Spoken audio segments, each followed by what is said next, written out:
Eu convidaria você a abrir a sua Bíblia no texto que se encontra na primeira epístola de Paulo aos Coríntios, no capítulo 11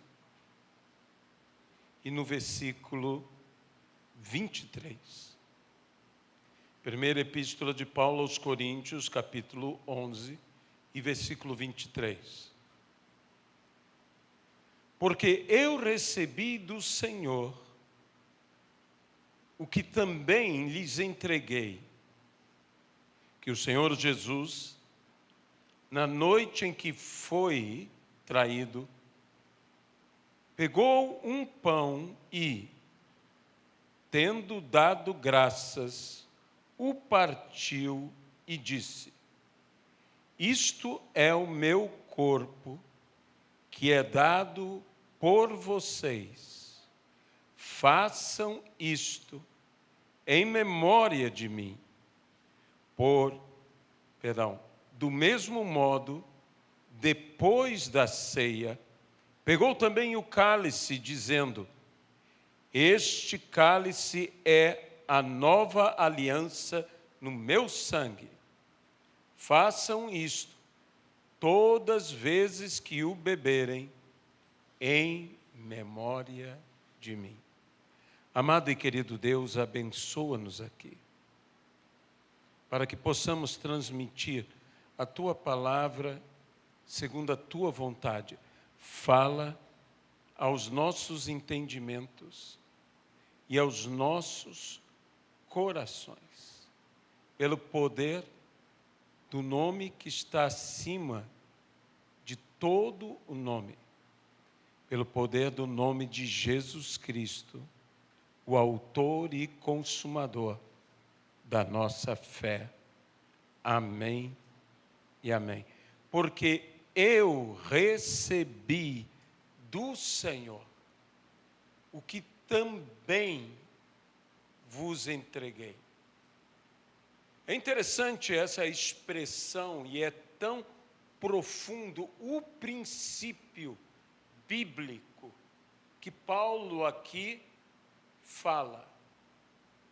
Paulo está dizendo que o que ele emprega, ele recebeu de Deus, ou seja, não tem origem em Paulo. E a minha pergunta é: será que nós estamos entregando o que temos recebido do Senhor? Ou estamos entregando algo nosso? Muitos, em nossos dias, dentro da igreja do Senhor Jesus Cristo, estão entregando algo seu. E nós deveríamos estar entregando algo que não nos pertence, mas que nos é dado. Nos é dado para que venhamos a dar. Recebemos, não para ter, porque se o propósito é exclusivamente ter, nós recebemos para reter, mas nós recebemos para dar, recebemos para compartilhar, recebemos para que, tendo recebido, este ato de receber nos leve à prática do dar. Ou seja, nós somos movidos por uma gratidão de termos recebido. E essa gratidão nos leva à generosidade de dar e dar generosamente aquilo que recebemos. Não sei se me explico bem, mas é algo que, quando nós recebemos do Senhor, aquilo que recebemos do Senhor, o dom que recebemos do Senhor, as bênçãos que recebemos do Senhor, tudo que recebemos do Senhor, cria em nós e deve criar em nós uma gratidão ao Senhor. E essa gratidão gera em nós uma generosidade no dar. Aquilo que recebemos, que o Senhor nos dá, e aquilo que damos, não nos pertence tanto quanto o vinho que está no odre não pertence ao odre. Ou, de outra maneira, o odre não produziu o vinho que está nele. O odre simplesmente é o receptáculo que recebe o vinho para que outros tomem do vinho.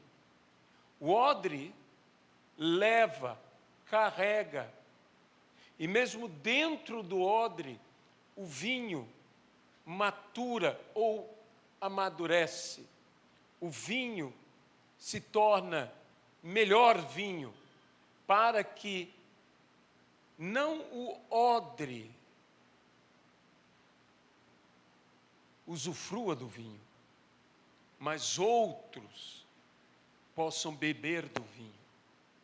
E a pergunta então persiste: o que temos dado tem sido algo nosso? E não estou desprezando o que é nosso, nem estou dizendo que não podemos dar do que é nosso. Eu estou falando aquilo que recebemos da parte de Deus para dar, para poder compartilhar, para dar e dar com gratidão no coração e com generosidade no dar, não retendo nada. É interessante que existe um texto na Bíblia que fala de alguns que não poderão entrar no reino dos céus. Mas, de uma maneira muito peculiar, o texto diz: nem ladrões, nem roubadores. Não é tudo a mesma coisa? Qual é a diferença entre um ladrão e um roubador? Um ladrão é o que toma, e um roubador, no sentido bíblico, é o que retém. Ambos ficam com o que não é dele. O ladrão toma. É por isso que Judas não é chamado de roubador, mas é chamado de ladrão, porque ele metia a mão na bolsa e tomava. O ladrão pode tomar por astúcia, por engano, ele pode tomar por violência, quando é por violência e de surpresa, o ladrão toma de assalto e por isso se torna assaltante. Mas o roubador é aquele que retém, que não entrega o que pertence a outro. Por isso a Bíblia diz: vós me roubais, vós a nação inteira. Mas a nação não assaltava a Deus, a nação roubava a Deus, retendo o que não deveria reter, o que deveria dar. E quando eu recebo, e recebo de Deus para dar, e não dou, eu estou roubando. Eu estou roubando, e a Bíblia fala que nós não devemos deixar de assistir aos órfãos e às viúvas. há algo que Deus nos deu. E o que nós temos é para assistir, acima de tudo, o necessitado.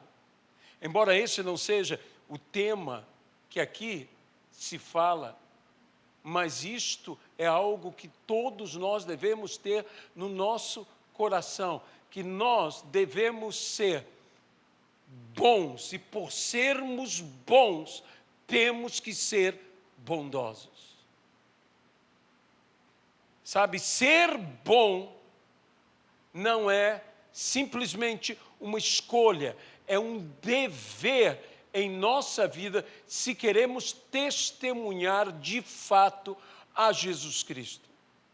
E então Paulo nos fala essa palavra surpreendente. Paulo nos diz: porque eu vos entreguei aquilo que do Senhor eu recebi. Eu não estou entregando algo meu, não são minhas ideias, não são minhas palavras. O próprio Senhor Jesus disse: as palavras que eu vos tenho dado não são minhas, mas daquele que me enviou. E como as palavras que eu tenho dado não são minhas, mas daquele que me enviou, vocês sabem que o meu testemunho é verdadeiro.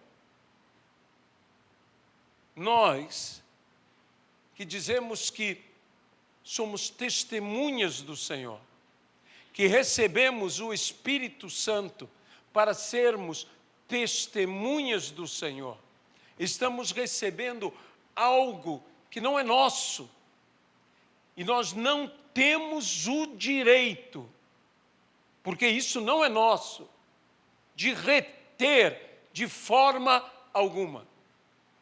Precisamos dar, precisamos compartilhar, precisamos abençoar com o precioso que Deus nos entrega. Eu conheço a história de um servo de Deus que já está na glória, pastor Ray Macaulay. Já até citei essa história aqui. Pastor Ray Macaulay foi pregar nos Estados Unidos. Ele é pastor e fundador pastor e fundador da Bible Rhema Church em Joanesburgo, África do Sul. E quando eles estavam construindo o templo em um terreno, eu estive nesse templo, eu conheci o terreno, é uma coisa impressionante. São 2 hectares de terra. É uma coisa muito grande. E eles estavam num grande desafio. O desafio é, depois de ter construído toda a estrutura do templo, na nave principal da igreja, eles tinham que fazer o telhado. E o telhado é uma obra caríssima. E eles estavam assim muito aflitos. E Ray Macaulay foi convidado a pregar nos Estados Unidos. Ele foi. E chegando lá na América, ele prega numa igreja monumental nos Estados Unidos.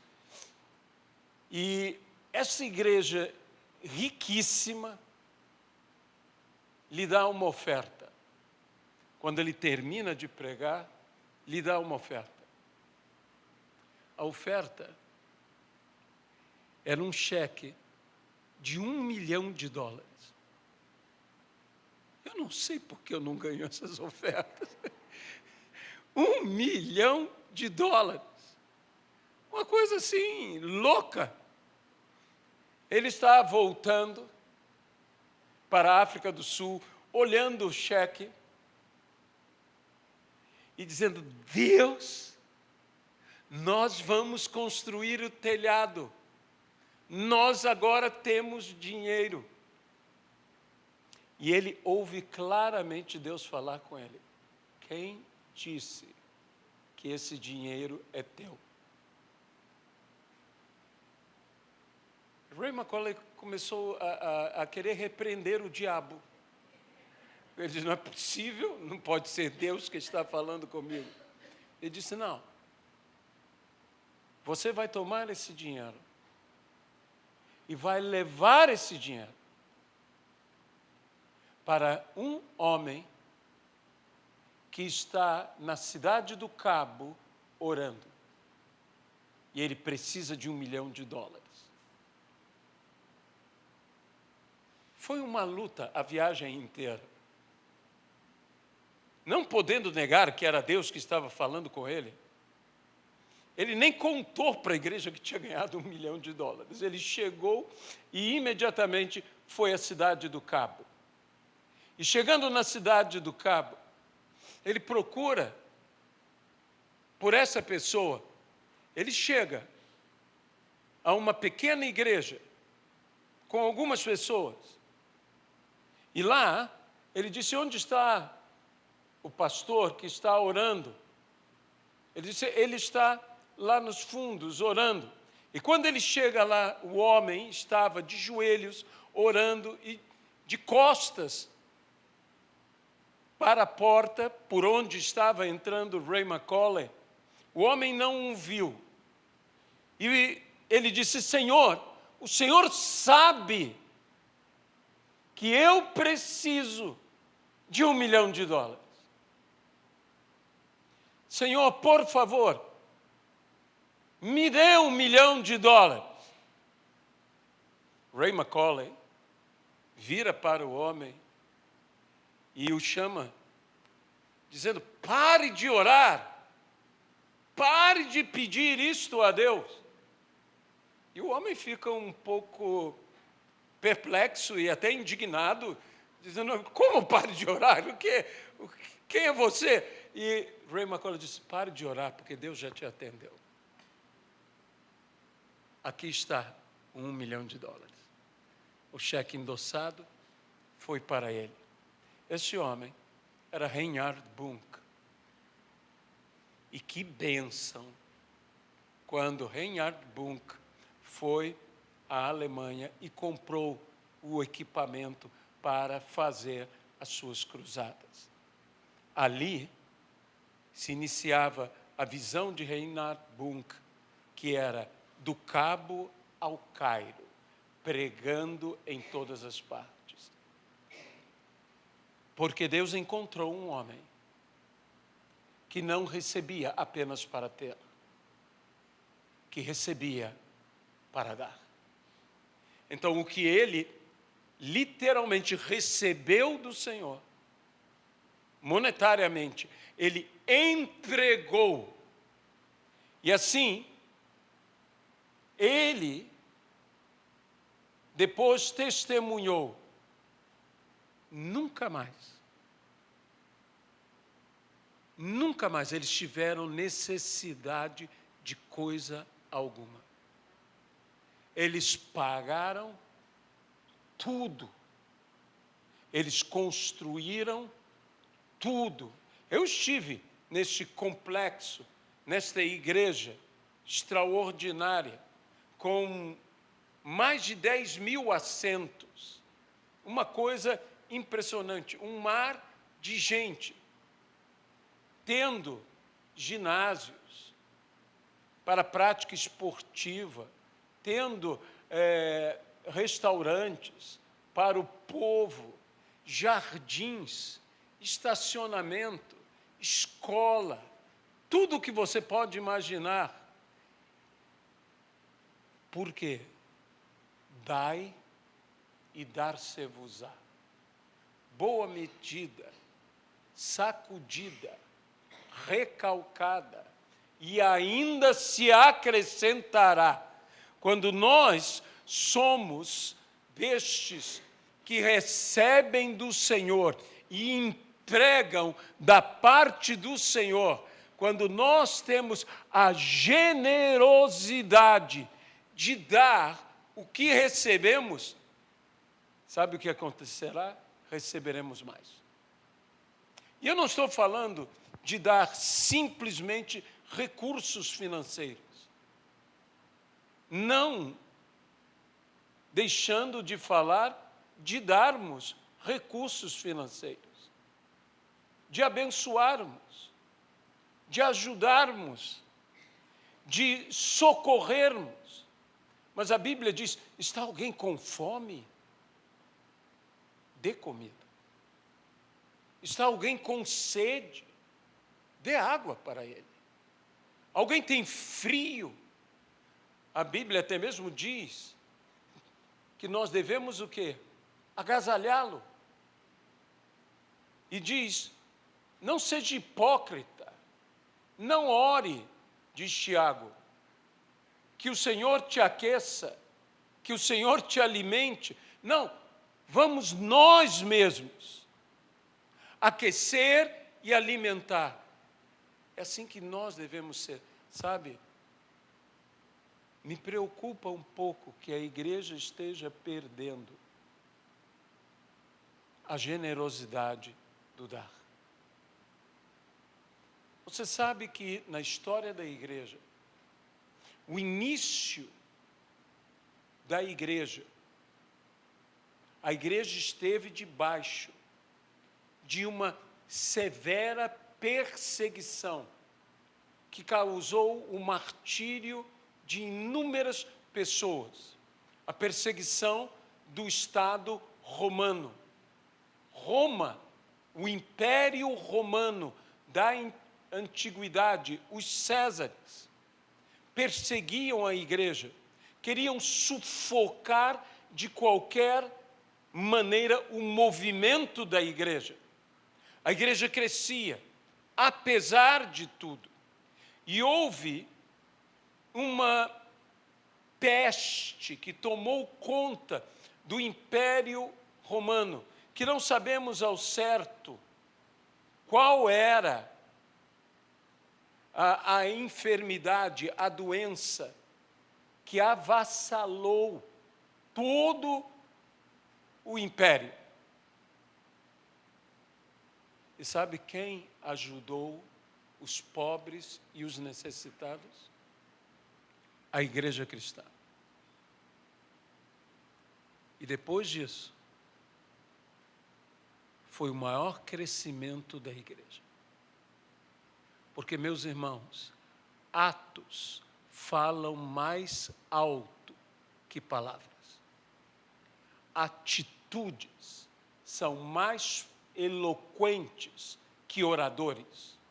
Hoje, e nada contra a arte de falar bem, de comunicar bem, porque, de fato, nós não temos tantos oradores, nós temos mais comunicadores. Parece a mesma coisa, mas não é. A igreja está num momento de falar, mas aonde está a autoridade do que se fala? Porque a autoridade do que se fala só existe no que se vive. McLaren, que foi um dos grandes pregadores ingleses, tinha um princípio: ele nunca pregou um sermão que não tivesse vivido. Tudo o que ele pregava, ele tinha experiência, ele tinha prática, ele viveu. Então, ele tinha uma autoridade diferenciada, porque ele não falava numa suposição ou numa teoria. Ele dizia o que ele já havia vivido. E este era um grande orador. Era um extraordinário pregador. Nós precisamos receber do Senhor, nós precisamos buscar no Senhor para ter a fim de dar. Jesus diz uma coisa aqui: tanto em relação ao pão, quanto em relação ao cálice. Jesus diz: façam isto em memória de mim. Em memória de mim. Para que não se esqueçam da minha pessoa, para que vocês tenham sempre viva em sua memória a minha pessoa. E a minha pergunta é: como é que eu me esqueço de Jesus? Porque eu não sei a tua opinião, mas Jesus, para mim, porque eu sou apaixonado pela pessoa de Cristo, Ele é inesquecível. Mas Jesus estabeleceu para que eu não me esqueça dele.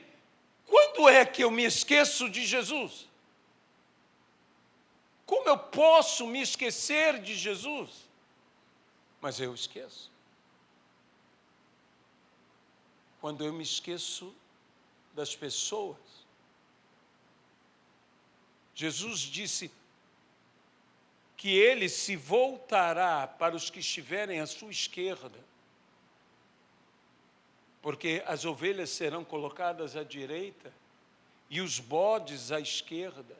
E por que direita e esquerda? Porque no Velho Testamento há aqueles dois montes gêmeos, o monte da bênção, que estava diante do povo, à sua direita, o monte da maldição, que estava diante do povo, à sua esquerda.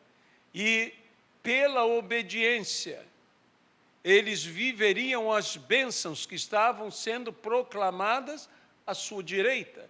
E pela desobediência, eles viveriam as maldições que estavam sendo proclamados à sua esquerda. É o simbolismo bíblico que a direita abençoa, a esquerda amaldiçoa.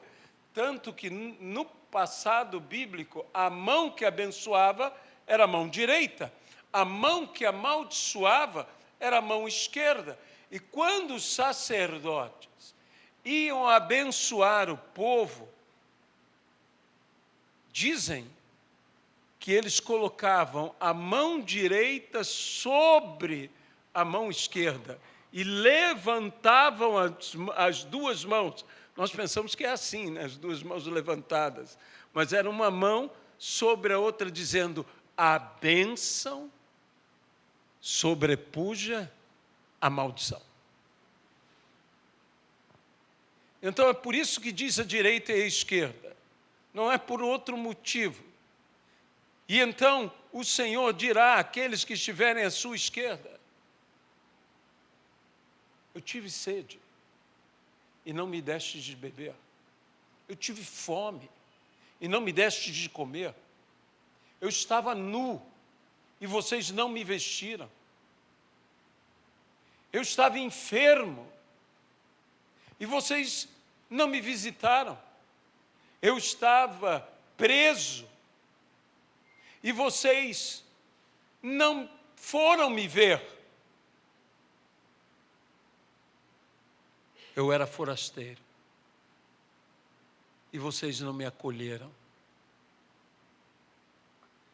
Quando foi, Senhor, que nós te vimos desta maneira e te tratamos assim? Quando deixastes de fazer a um destes pequeninos, a mim deixastes de fazer. Isto é se esquecer de Jesus. Eles dirão: mas Senhor, nós em teu nome fizemos tantas coisas, mas não fizeram o que tinham que fazer. Nós pregamos, nós profetizamos, nós expulsamos demônios, nós curamos enfermos. Veja, não curar um enfermo não me condena, mas não visitar o enfermo me condena.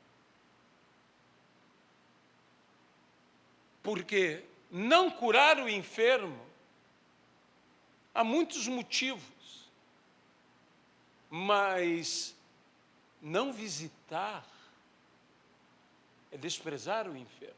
É por isso que o apóstolo Paulo, que teve tantos milagres no seu ministério, diz uma expressão estranha para um homem que curou tantas pessoas. Paulo diz: qual de vocês não adoeça que eu não adoeça junto com ele? Ou me enferme junto com ele? Qual de vocês? Como isso, Paulo? Por que você não diz que eu cure? Mas Paulo diz: não, que eu me enfermo com ele. Por quê?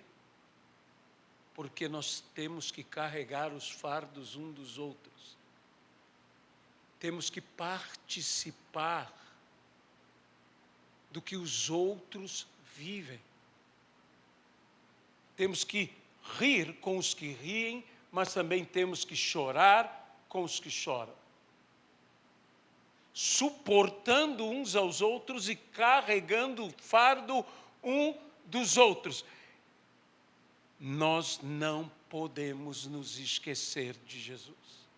A ceia do Senhor, que é participar do pão, que é beber do cálice, o pão simbolizando o corpo, o cálice simbolizando o sangue, a nova aliança feita e selada no sacrifício de Cristo Jesus na cruz do Calvário. É para que nós possamos generosamente dar aquilo que recebemos do Senhor. O que temos, isso damos. O que temos, isso compartilhamos. E temos recebido de Deus. Temos recebido de Deus. Quando Deus te abençoar, abençoe alguém também. Eu não estou dizendo que você não possa desfrutar das bênçãos que Deus te dá, mas não se esqueça de ser abençoador. Não seja um abençoado egoísta. Seja um abençoador generoso. E você se tornará uma bênção para alguém. Porque o que Deus pediu a Abraão não foi que ele seja, ou que ele fosse, melhor dizendo, abençoado. Era inevitável que Abraão fosse abençoado. Mas Deus disse a Abraão: sê tu uma bênção. Se eu sou abençoado, eu sou abençoado pelo que nós entendemos nas Escrituras para me tornar um abençoador. Se eu sou agraciado, eu sou agraciado para agraciar a outros. Eu tenho que ser um abençoador generoso, pois um abençoador generoso, este é uma bênção para quem por ele é abençoado. E eu digo então a todos nós, sejamos nós uma bênção. Amém? Glória a Deus. Nós vamos participar do momento do pão e do cálice. Quem pode participar da mesa do Senhor. Todo aquele que aceitou a Cristo Jesus como seu Senhor e Salvador tem o direito de participar da mesa do Pai, pois a todos quanto o receberam, deu-lhes o poder de serem feitos filhos de Deus.